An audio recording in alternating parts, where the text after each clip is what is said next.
শিগগিরই গণতন্ত্র পুনঃপ্রতিষ্ঠিত দেখতে পাবো, এই হোক অঙ্গীকার। আপিল বিভাগের রায়ের পর ইশরাকের শপথের বিষয়ে কি বললেন সিইসি? কারো দোষও ছিলাম না, তবুও ফ্যাসিবাদের শিকার হয়েছি, জিএম কাদের। সরকারকে ধাক্কা না দিলে কি কাজ হয় না? সার্জিস আলম এমনটাই মনে করছেন। সংস্কারের বাহানা করে নির্বাচন পেছানো যাবে না, সালাউদ্দিন। এতক্ষণ শুনছিলেন সংবাদ শিরোনাম, এবারে বিস্তারিত।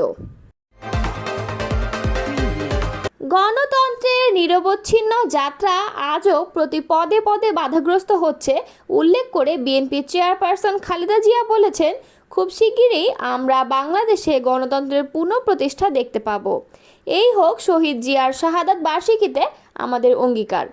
বৃহস্পতিবার 29 মে রাজধানীর রমনার ইঞ্জিনিয়ার্স ইনস্টিটিউশন বাংলাদেশ মিলনায়তনে বিএনপির প্রতিষ্ঠাতা জিয়াউর রহমানের 44তম শাহাদাত বার্ষিকী উপলক্ষে আয়োজিত আলোচনা সভায় প্রধান অতিথির বক্তব্যে তিনি এসব কথা বলেন।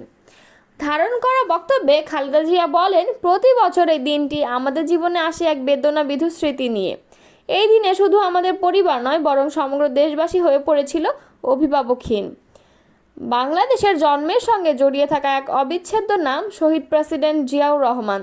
এমনটা উল্লেখ করে খালেদা জিয়া বলেন, যে চট্টগ্রামে স্বাধীনতার ঘোষণা করে তিনি এই দেশের তার নাম অবিচ্ছেদ্য করেছিলেন, সেই চট্টগ্রামে এক সফল, সৎ, দূরদর্শী ও প্রকৃত দেশপ্রেমিক প্রেসিডেন্ট হিসেবে নিজের জীবন উৎসর্গ করেছেন। এই দেশে গণতন্ত্র, স্বাধীনতা, সংবাদপত্র ও বিচার বিভাগের স্বাধীনতার স্বনির্ভরতা, উন্নয়ন এবং নিজস্ব জাতীয়তাবাদ সৃষ্টির অনন্য রূপকার শহীদ জিয়াউর রহমান। তিনি আরও বলেন যে গণতন্ত্র প্রতিষ্ঠা আর সার্বভৌমত্ব রক্ষার লড়াইয়ে তিনি শাহাদাত বরণ করেছেন। সেই গণতন্ত্রের নিরবচ্ছিন্ন যাত্রা আজও বাধাগ্রস্ত হচ্ছে প্রতি পদে পদে। খুব শিগগিরই আমরা বাংলাদেশে গণতন্ত্রের পুনঃপ্রতিষ্ঠা দেখতে পাবো, এই হোক শহীদ জিয়ার শাহাদাত বার্ষিকীতে আমাদের অঙ্গীকার। এই লক্ষ্যে সুশৃঙ্খলভাবে এগিয়ে চলার জন্য আমি বিএনপির সব পর্যায়ের নেতাকর্মী ও দেশবাসীর প্রতি আহ্বান জানাচ্ছি।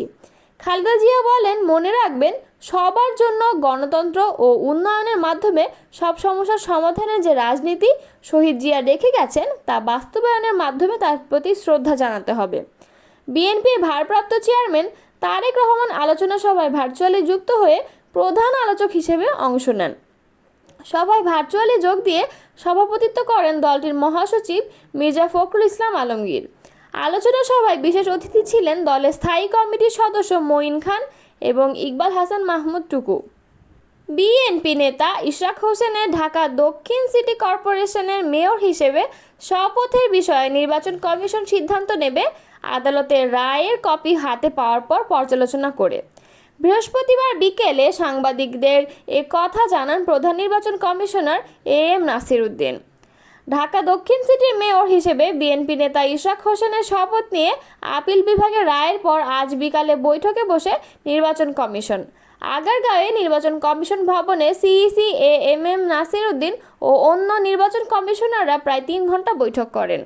বৈঠক শেষে সাংবাদিকদের প্রশ্নের জবাবে সিইসি AM নাসির উদ্দিন বলেন, আমরা আপিল বিভাগের কোনো রায় এখনো হাতে পাইনি। রায় পাওয়ার পরে কী ধরনের সিদ্ধান্ত আসে, আইনগত বিভিন্ন দিক পরীক্ষা নিরীক্ষা করে আমাদের যা করণীয় তা আমরা করব। এদিকে বর্তমান ঢাকা দক্ষিণ সিটি কর্পোরেশনের মেয়াদ উত্তীর্ণ হবে আগামী 1 জুন। ইশরাকের আপিলের পরিপ্রেক্ষিতে গত 27 এপ্রিল তাকে মেয়র ঘোষণা করে গ্যাজেট জারি করে নির্বাচন কমিশন। এরপরে গ্যাজেটের বিরুদ্ধে আপিল হলে শপথ আটকে যায় ইশরাকের।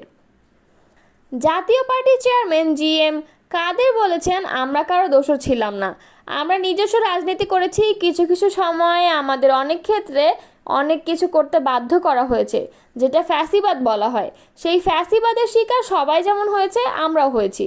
বৃহস্পতিবার বিকেলে রংপুর নগরীর সেনপাড়ায় তার বাসভবন দ্য স্কাই ভিউতে সাংবাদিকদের সঙ্গে আলাপকালে তিনি এসব কথা জানান। এ সময় GM কাদের বলেন, যারা আমাদের দোষর বলছেন তারা বাংলাদেশের রাজনীতিতে কতটুকু ধারণা রাখেন তা নিয়ে আমার সন্দেহ আছে। বাংলাদেশের রাজনীতিতে আমাদের দোষর খুব শত্রুরাও সহজে বলতে পারবেন না। কথার কথা বলতে পারেন, কোনোভাবেই আমরা দোষর নই। যেখানে আওয়ামী লীগ খারাপ কাজ করেছে তার সবচেয়ে বেশি প্রতিবাদ করেছি এবং অন্য যে কোনো দলের চেয়ে বেশি সোচ্চার ছিলাম। তিনি বলেন, প্রধান উপদেষ্টা এবং তার সঙ্গে তরুণ নেতৃত্ব, যাদের তিনি তার অভিভাবক এবং নিয়োগকর্তা হিসেবে পরিচয় করিয়েছিলেন, তারা মিলে দেশকে সুস্পষ্টভাবে বিভক্ত করে ফেলেছেন। এই বিভক্তি দিন দিন আরও শক্তিশালী হচ্ছে এবং একজন আরেকজনের উপরে সংঘাতপূর্ণ একটি পরিস্থিতি সৃষ্টি হয়েছে। সামনের দিকে বড় ধরনের সংঘাতের দিকে যেতে পারে বলে আশঙ্কা করছি। প্রধান উপদেষ্টা জাপাকে রাজনৈতিক দল হিসেবে স্বীকৃতি দিচ্ছেন না জানিয়ে তিনি বলেন, রাজনৈতিকভাবে তিনি আমাদেরকে বাদ দিয়ে গেছেন, মানে হিসেবে আমরা নেই। তার হিসেবে রাজনীতি করার অধিকার আমাদের নাই। আইনগতভাবে এখনও আমরা নিবন্ধনভুক্ত একটি দল। কোনো ধরনের ঘাটতি না থাকা সত্ত্বেও আমাদের রাজনৈতিক দল হিসেবে স্বীকৃতি দিতে চাচ্ছেন না।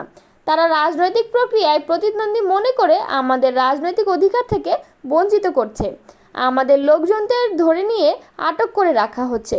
পৃথকীকরণ নীতি গ্রহণ করে বর্তমান সরকার রাজনীতিতে কোণঠাসা করার জন্য দেশের একটি বৃহৎ অংশকে সমস্ত রাজনৈতিক অধিকার থেকে বঞ্চিত করেছে।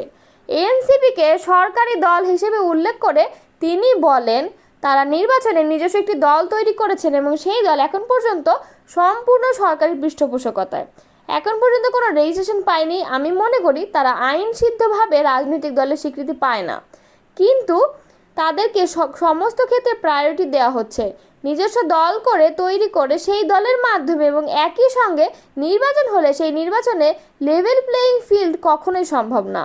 একটি উপযুক্ত নির্বাচন দেওয়ার দরকার, কিন্তু এই সরকার তা পারবেন না।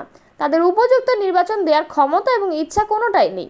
জাতীয় পার্টির চেয়ারম্যান বলেন, সীমান্তে পুশিনের ঘটনা এটা স্পষ্ট যে এই সরকার দুর্বল এবং ব্যর্থ। এটা সরকারের কাজ, এক্ষেত্রে আমরা তো কিছু করতে পারি না। এ সময় দলের প্রেসিডিয়াম সদস্য এস.এম. ইয়াসির, জেলা কমিটির আহ্বায়ক আজমল হোসেন লেবু উপস্থিত ছিলেন। এর আগে 4 দিনের সফরে বৃহস্পতিবার বিকেলে রংপুরে যান তিনি। দলীয় ও ব্যক্তিগত কাজ শেষে আগামী রবিবার ঢাকায় ফিরবেন। জাতীয় পার্টিকে আওয়ামী লীগের সবচেয়ে বড় দোষর বলে মন্তব্য করেছেন জাতীয় নাগরিক পার্টির উত্তরাঞ্চলের মুখ্য সংগঠক সার্জিস আলম। একই সঙ্গে সেই দলের চেয়ারম্যান জি.এম. কাদের এখনও বাইরে কিভাবে, সেই প্রশ্নও তুলেছেন তিনি।